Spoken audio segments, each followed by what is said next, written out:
Now can you hear anything? Yeah, no, now it's way better, yeah. Now it's way better. Got the Gucci sweater, drop top in. I'm the man, girlfriend. You trying to play me like I ain't know me, like you ain't show me. Yeah. All right, what up? Yeah, we got the sound right. Got the motherfucking drive right. Got the people right. Ready to flow, let's go. Hey, what's up, everybody? This is the Parables from the Projects podcast. I am Mia Hall. And I am Gordy from Brownsville, baby. What up? What's up? Gordy's in the building. What's up? And we want to welcome y'all to episode 4. Man, thank you for everybody that has been listening. At least on, our main account, we see that we have 91 downloads. So when we get to 100, we are going to celebrate. But I always like to say, if you like the episode, make sure that you write a review and make sure that you share this with a friend. We love when you either post a link on Facebook or on Twitter or, screenshot it and on your phone and share it on your Instagram or Facebook story. So share, spread the word, and thank you again for your support, man. That sounds really nice of you, Mia. You really sound like a well-raised young lady. I mean, I would have said it a lot different, but you sound like somebody raised you right. It must have been your mama because your daddy didn't do a really great job. Shout out to Audrey. Shout out to Audrey. Audrey Hall did it all. Did it? No. I came in and, kind of put a Band-Aid on a kneecap, but I did not do the hospitalization or the mentality of my Mia Hall. Ow. I did not do the motherfucking fixation of the extractation of the hoodation. Like, you could have grew up like this real ghetto-ass girl. You could have been like, yeah, this is Mia Hall at my phone. You could have been, and you just decided, like, yo, I'm going to be in the hood, but I ain't going to be of the hood. Bow! Another Bible scripture, y'all. Parables from the Projects, baby. I hear you. I feel you. All right, so what we got? Hot topics. What we do first, baby? Let's get this shit. Let's get this thing rolling. Sorry, man, people. Yes. Work in progress. We do what's going on. So what's going on? Oh, what's going on? Freaking work is going on. Work. So my summer work is kind of fly, and then it's kind of only thing about it. I think I gotta start taking the train, man, because the summer work is fly because you get to relax a little bit. You can sit there and do some real work, get some spend some of the school's money on some of the things the school needs. But you do got to get up and you do got to drive to work. And you do got to it's still a little hustle and bustle. Now I know I'm not complaining though. I'm not complaining. I really love it at this time because the weather's nice, man. And you chill at the job. Get your work done, leave a little late because it's summertime, stop at a bar on the way home, get a little drink, don't overdo it. I mean, everybody going to do that, but that's what your boy do. That's what your boy do. Your boy going to live the life. So work is going on, and what else is going on? Janae is going on. Janae was together. Y'all went to a little pool. Yeah, I'm about to tell that. Me and Janae hung out. So Janae, coming from church, I go pick up Janae, and we go to Long Island, go to Uwe House. Shout out to Big Doreen and my man, my best friend Uwe. Janae had a ball. Me, then Kiana came out there, but Janae and Kylie was out there in the pool. They was having a ball, Doreen's really hospitable. She's the most hospitable person you want to know. Yes. That's a fact. So it was crazy. It was crazy because all the way there, Janae was like, yo, stop at Burger King, stop. I was like, no, Janae, you took too long to get dressed. We ain't stopping. And we get out there, all she wanted was a burger, and all Doreen had was one burger with one bun. Then he had no more buns. That's crazy. Word up. Yeah, that was bananas. So that was cool. We hung out that day. I dropped her off. She went in the house. Yeah. So it was a good day with Janae. It's kind of like what's on that Ice Cube record? Today was a good day. I had to say today. Anyway, today was a good day. But that was Saturday, wasn't it? What day was that? Saturday. That's Sunday. You said he went after church. Right. Okay. So yeah, this weekend was cool for me. I did go to church on some service. They doing a service on marriage now. I know that, I don't have anybody that I'm going to marry yet, but, they're doing a series on marriage all month long. I'm reading a book, 31 Prayers for My Future Husband, all month long. Just being prepared. And also I got to see my friend in Vegas this weekend. And guess what I ran into? Big Miles. Oh, I did run into Miles. Yes. I saw the picture of you and Miles. Hey, we'll give shout out to Shonda, Miles. Bam, bam, bam, bam. Yes, big shouts to the famo. The Max. Yes, he was out there working hard. Yes, we're going to get to the people that I know. But, it was good to see him, for sure. That's my Brooklyn. So who you ran into? You saw Patrick Ewing. No, Pat Riley. So, Pat But Riley. I never liked Pat Riley. I'm sorry. Go ahead.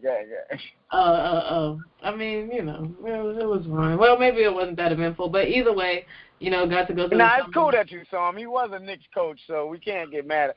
I'm mad at him, so I can't hate. He was a Knicks coach. He did win some games, but I got Jeff Van Gundy at least got us the Eastern Conference. Jeff Van Gundy was Jeff Van Gundy. I don't care. He ain't look like no coach, and he coached. He cared about his players, man, all of them on the bench, not just the stars. So Pat Riley only plays the stars. Everybody knows that. So anyway. Pat, you cool, but you're not with me. That's all. But, more importantly, I saw Miles and I saw my friends Katrina and a lot of sports peeps.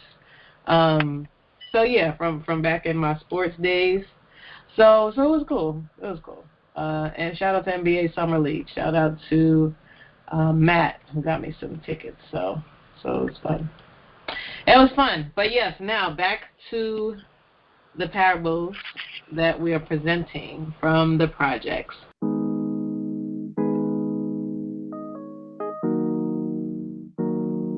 So the last time we were on, you were talking about pink houses and, kind of how that's where everything began for you. And we were talking about, packing bags, but also packing meat and packing coffee and selling it to the, ladies in the neighborhood, and how that turned into picking pockets after you saw, your mans and them doing it and making bank. But a lot of people in pink houses started hating, and it started getting hot, man. It's just like you had to come in at different times of the night and all of that, so it was like getting kind of difficult to move around living in pink houses. But thankfully, like you talk about angels in the outfield, your mom came home and said, "You're moving with your auntie and uncle in Bear Land." Right. Yo. Now, when mom packed up and was like, "You're moving with your auntie and uncle in Bel Air." Like, yo, we out. We going to Flatbush. Bam. Now, I ain't understand Flatbush, but Flatbush was a gold mine for type dudes like me, like for boosting, credit cards, picking pockets. It was a gold mine. I can't front because it was like different nationalities out there. So it was Chinese, Jamaican, Haitian. It was all types of white people. Flatbush had everybody, And I know I'm from East, and all I saw was black people.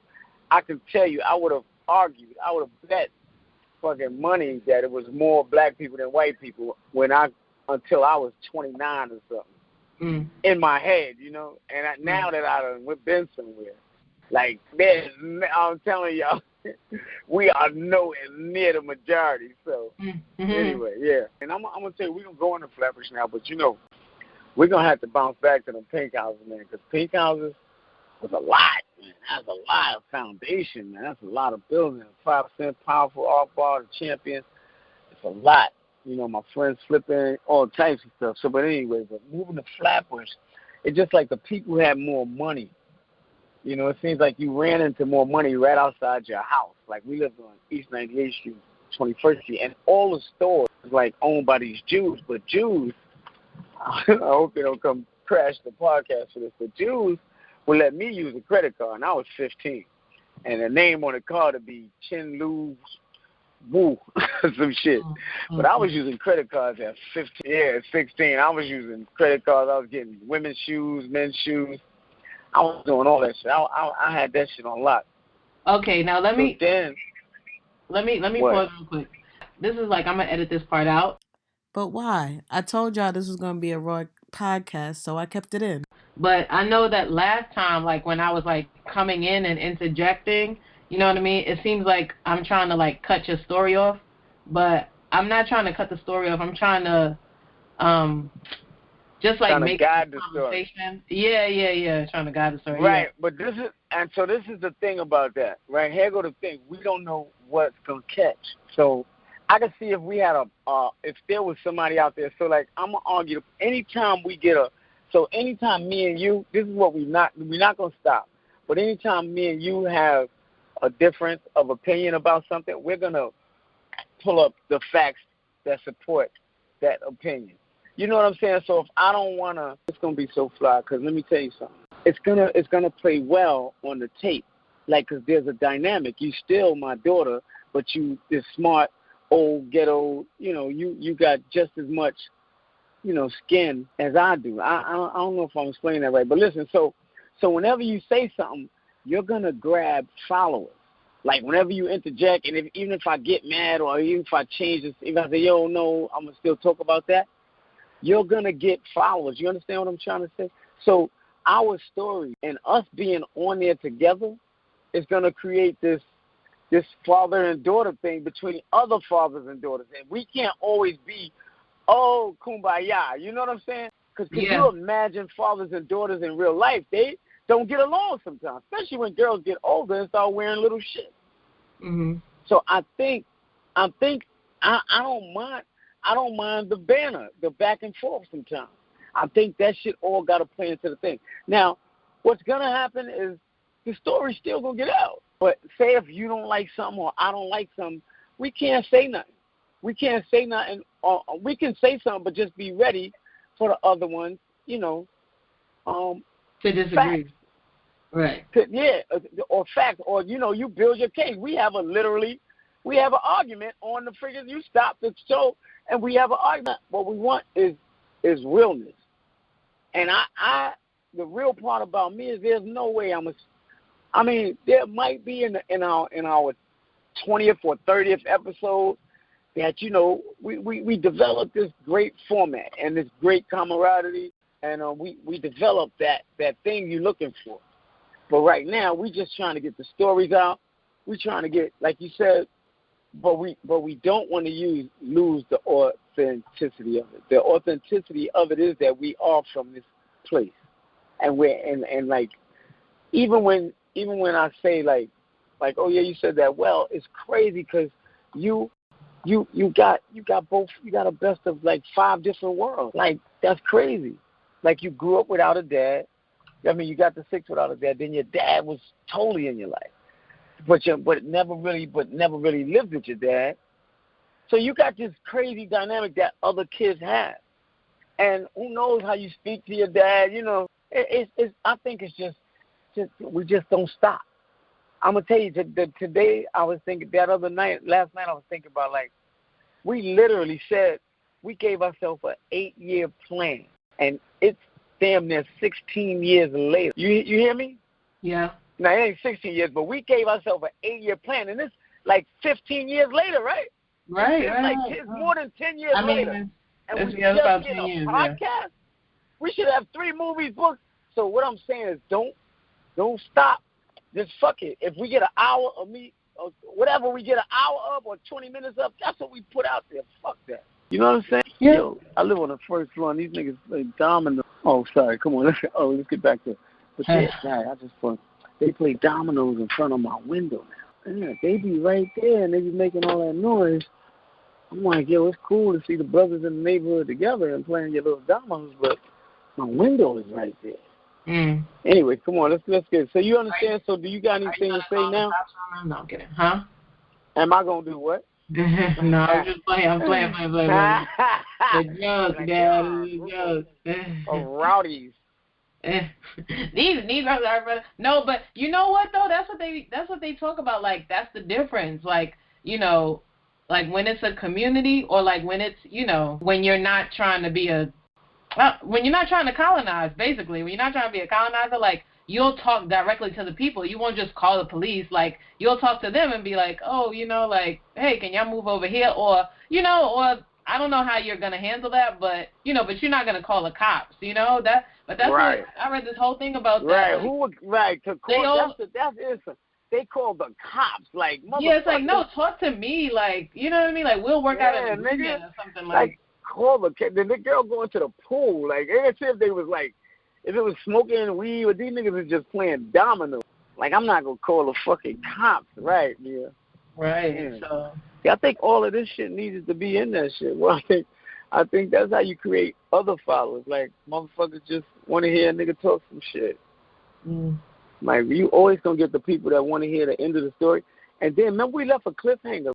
The end of that last episode, I said, all right, tune in next episode for the finish of, I guess it was the move to Flatbush.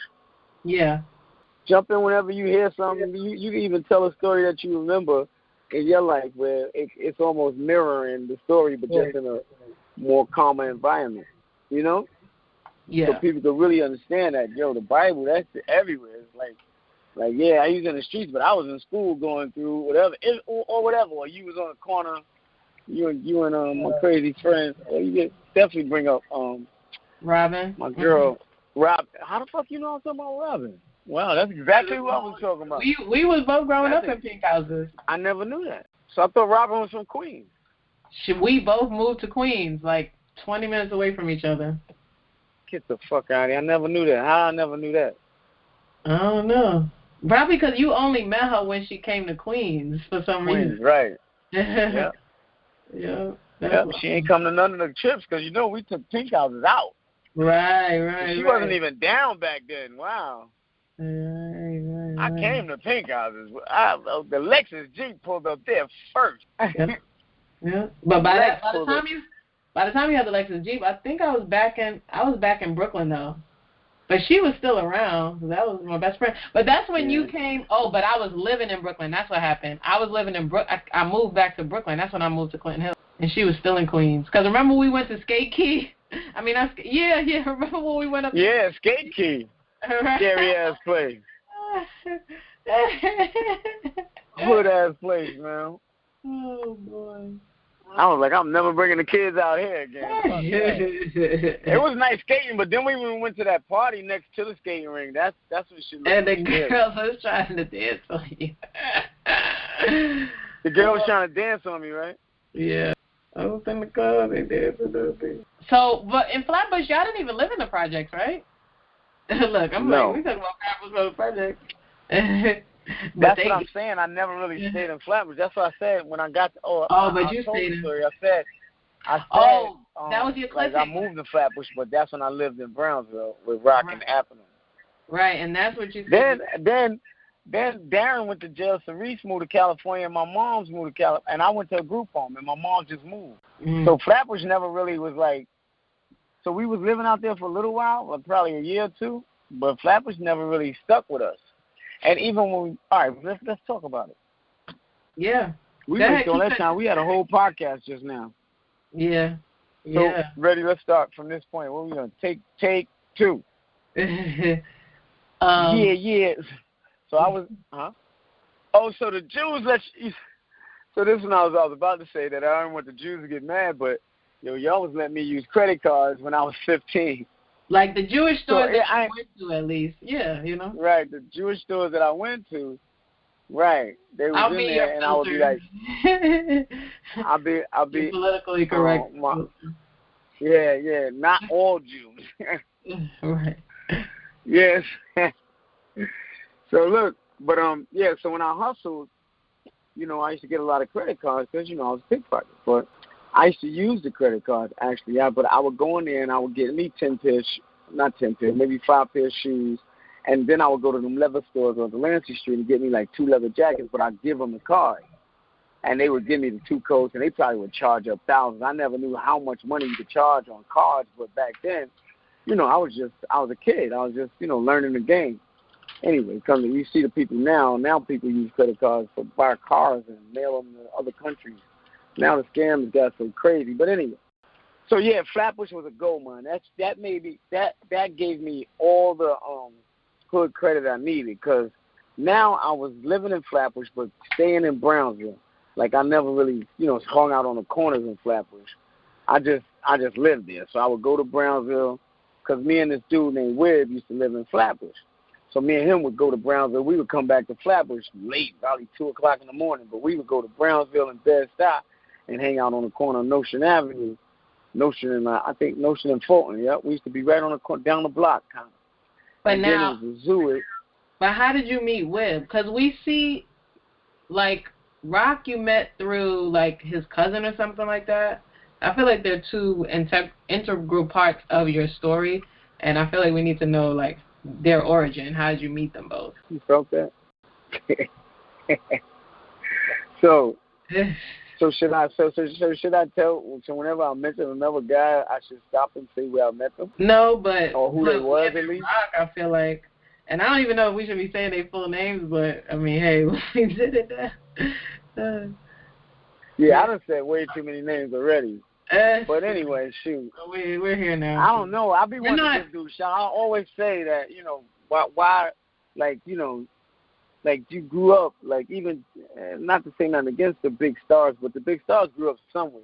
And you never hear, only you hear a few of them talk about, you know, the people they grew up around. Like I said, I said Shamel, B, you know, these guys was real important and I should try to, you know, kind of explain their whole role, you know, in my life, because every dude I met or every girl I met played a different role in my life, because it got me the way I'm at now. But so Webb, anyways, let's break down Webb. Webb is the greatest. That's what I call him. And everybody would say the same thing if they wasn't haters. So yeah, you're right. So how would I say a name? Because I'm about to say he's the greatest pickpocket ever. But I mean, yeah, you're right, baby. It's in the past. It's in the past. He did, right? He, like... I hope. Nah. Nah, it's in the past. Oh, God. So Webb, anyway, I met Webb like this. So that's funny that you say Webb. I mean, funny that you say to break it down, because Webb, actually, I met him in Pink House. Powerful is what brought the bridge between Pink Houses and Brownsville, you know, and Bed-Stuy, because Powerful had young dudes from, like, Brownsville and Bed-Stuy come to Pink Houses, like when I was hustling. So, but I was like the only dude hustling. Pink Houses was known for fighting, so they was the best boxers, the best 52 block. I mean, I know other towns is gonna say it, but they Cypress Hills before all them dudes got all them guns. Anyway, they know Pink Houses. We had Big Wise Road. Anyway, we ain't gonna talk about it, but we gonna talk about it a little bit. But anyway, Pink Houses was known for the fighting. They wasn't really known for hustling and getting a lot of money until the late 70s, you know. And they was known for a lot of beating people up, which I never really learned how to do. So Powerful, Webb used to hang out with Powerful a little bit, so I knew Powerful. You know, Powerful raised all of us in Pink House. I mean, that, you know, he kind of made you the man. Like, yo, don't be a punk, all that shit. Learn to fight. He throw his hands up, you know, punch you in the chest or something. Big Wise. All the dudes used to teach you how to fight. But anyway, so Webb came through one day. And me and him, Powerful, left him in the gym. And, you know, I was in there playing basketball. You know, I really wasn't a good player, but there was nobody in the gym. I was probably helping Mr. Jones out, and Webb was in it. So me and Webb started playing one-on-one. That's how we met. But I didn't really, and Webb was kind of already established hustling dude. I was just getting my feet wet in the game. But, so then fast forward like 10 years later, I'm in Flatbush, and Webb is living in Flatbush. His mom must have moved from Brownsville to Flatbush too, like to get a better, you know, into an apartment. So Webb lived in an apartment in Flatbush, me too. So both of us moved out of a project and into some apartments, but we stayed in Brownsville. And then when we knew each other lived like right around the corner from each other, we used to hang out, hustle out there. And we probably grossed the most one summer, like gross. But anyway, we hustled hard. So I knew Webb and Rock. automatically before I even started hanging out in Brownsville. So then me and Wib used to come to Brownsville because his sister. Because Wib was from Brownsville originally, but I was from Pinkhouse. But we used to hang out so hard in Flatbush when we used to go to Brownsville together. And I knew Rock, but then I ran into after this dude named Winky. And then I met a lot of people in Brownsville. So then I knew this was like 78. So this is when I really started hanging out with Brownsville dudes. So Brownsville dudes is already known for all they stuff. So but Pink Houses, motherfuckers knew a little something too. But Brownsville thing, you want to say something? No, I was gonna say that. So that's how you met with, and basically, So I met with in Pink Houses, but we took the most money I think recorded back in the 70s in Flatbush, like we owned the motherfucking food stands, but yeah. So we did so well together, that we became real good friends. I knew his mom. I used to bring, even when I stopped, I used to bring my kids to his mother's house without. Look, my kids, your ass. You, man. You remember going to the Flatbush apartment? That lady fed us the white rice and like liver or some shit. Anyway, yeah, y'all was kids. I brought like 6 of y'all out there, but anyway, yeah. So that's how I met Wib. So anyway. Now, where was we at with Wib? Now, where was we at with Wib that you took up? Because you were saying that, you moved to Flatbush, but, you and Wib were hanging out in Brownsville for the most part. Right. So, okay. So for the most part, we were hanging out in Brownsville. And that's where I met, really, Wib is really where I met almost everybody else in Brownsville. Like, me and Wib used to come through. They used to be like, who the new dude, even though I was an old dude from, Pink Houses, but I was like the only little. It was hustles in Pink Houses, but it wasn't nobody like me and my brother. So, and not that they was bad or something, but they just used to do other type of hustles, but wasn't no pickpockets, Mhm. And no credit card, no fly. So from here, right? Boom, you were in Pink Houses. This is where you learned how to, pickpocket. Then you moved to Flatbush, and it really. But I don't know if I want to say it like that. Okay. Yeah, I think I just want to so it wasn't, I'm trying to think, it is where I picked it up, but where I learned it, I guess I started there. But where I learned was in Brownsville. Like, I learned in Flatbush. I was living in Flatbush, but I really learned. You built your skill. It's like Pink Houses was pickpocketing elementary school or high school, and then when you got to Brownsville and Flatbush, it was like you went to pickpocketing college. I don't want to say it like that neither, but you're right. If you was the president, I'm like, would you say when I was a lawyer, I was in high school, and then when I came to president, I was in like college? I don't know. Anyway, let's move away from that. All right, so why are we stopping there?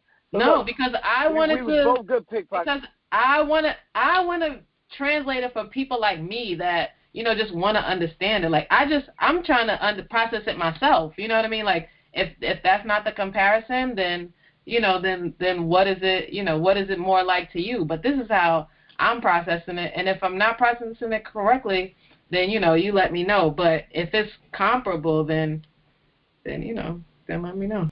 First of all, I don't know what comparable means. I thought you were going to say, first of all, you throwing too many big words at me.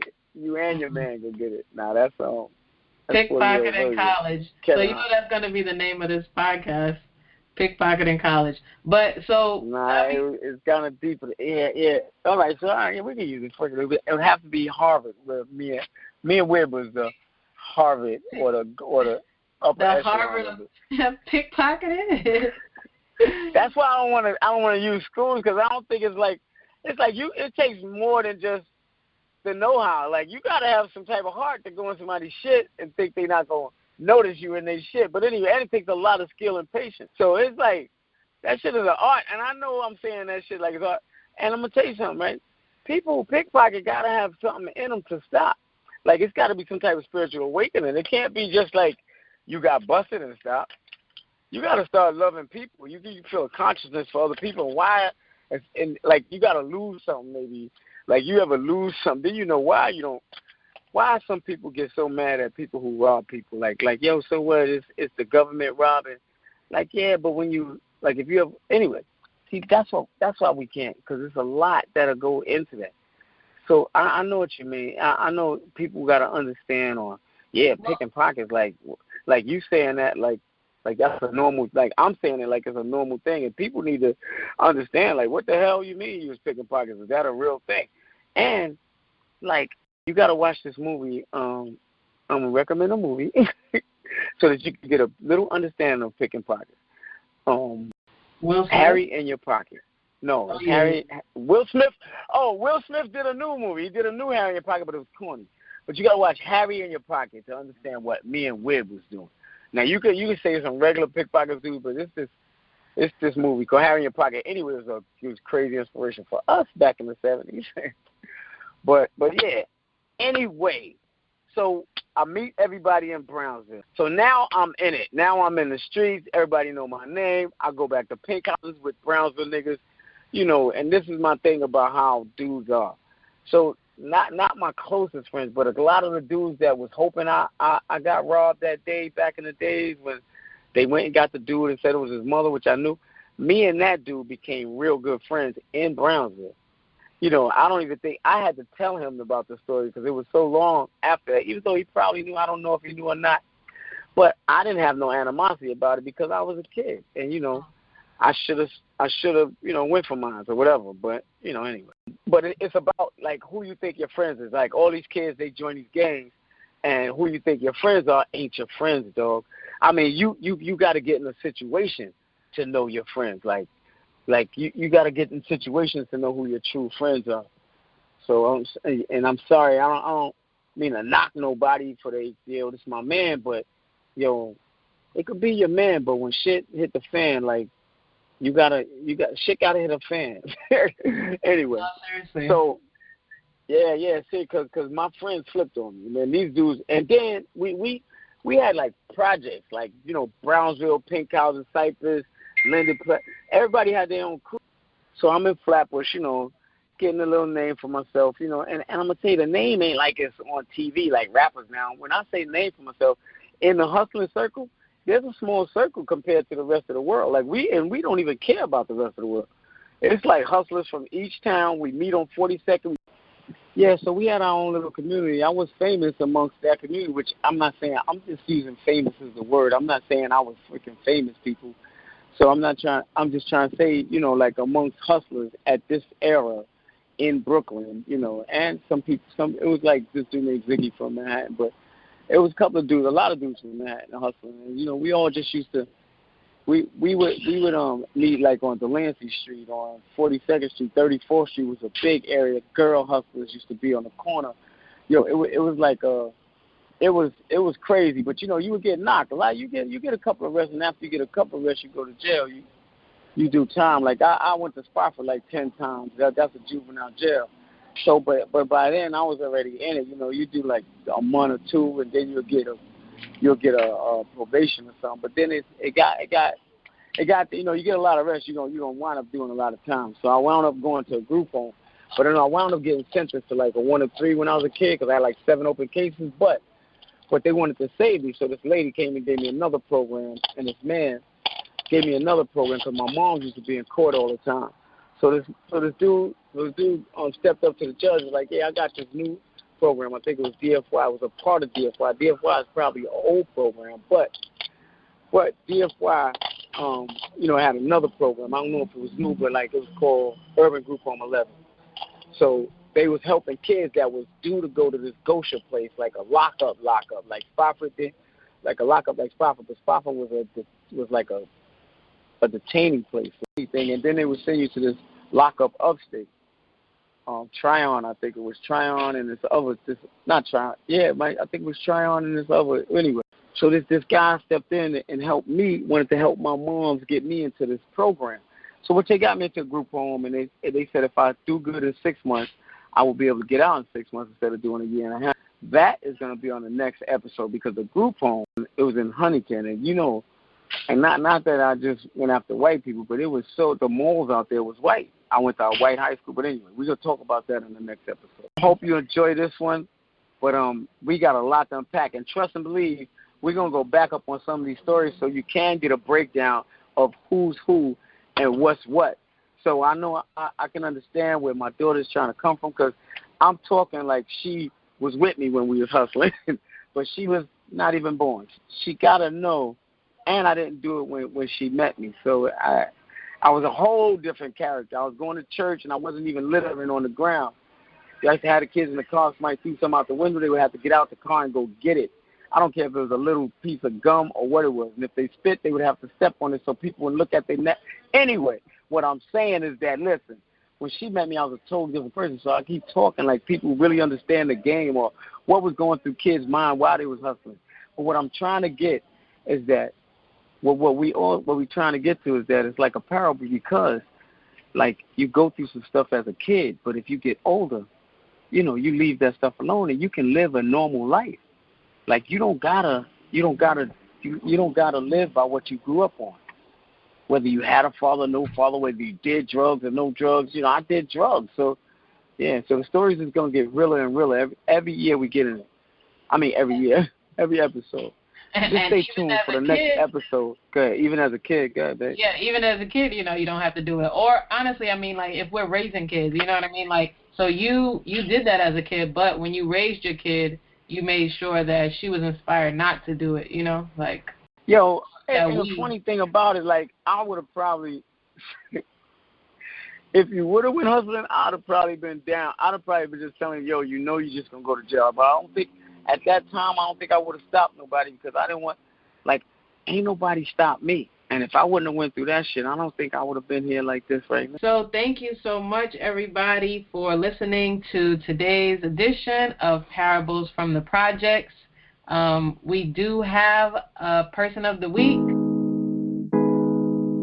Mama Geraldine, my grandmother, my dad's mom. If it wasn't for her, none of us would be here. So shout out to you in heaven. Rest in peace, Grandma.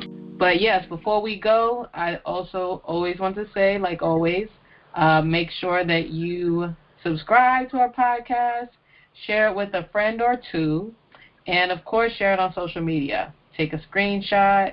You can share it on your Facebook or Instagram stories. Share it on Twitter. Share it on YouTube. Man, we're all across, you know, all the platforms. All right, y'all. We got a lot of discussing to do. Got to work out some kinks, cranks. But all right. You're going to get you some. So, yes, everybody, thank you for listening to Parables from the Projects. I'm Mia Hall. That's Gordy. And you can follow us at Mia_Hall19 and at GorgeousGordy9 on Instagram. I'm on Instagram and Twitter. And you can also find the podcast at MiaHall19.com/podcast. Like we said, we'll see you on episode 5, where, you know, we're going to talk about the group home. Peace out, everybody. Have a great night. Summertime, y'all. Just remember, 2 miles an hour so everybody sees you. Slow down, everybody. That's what I'm trying to say. Slow down, baby. It's summertime. Let's not get caught in that summer mix. Speaking of summer mixes, just wanted to let you know that the tunes played throughout this podcast, other than the intro, were from Fats the Man. So shout out to Fats the Man, letting us use his record, No Patience. Y'all check him out, download him on iTunes. He got some fire on there.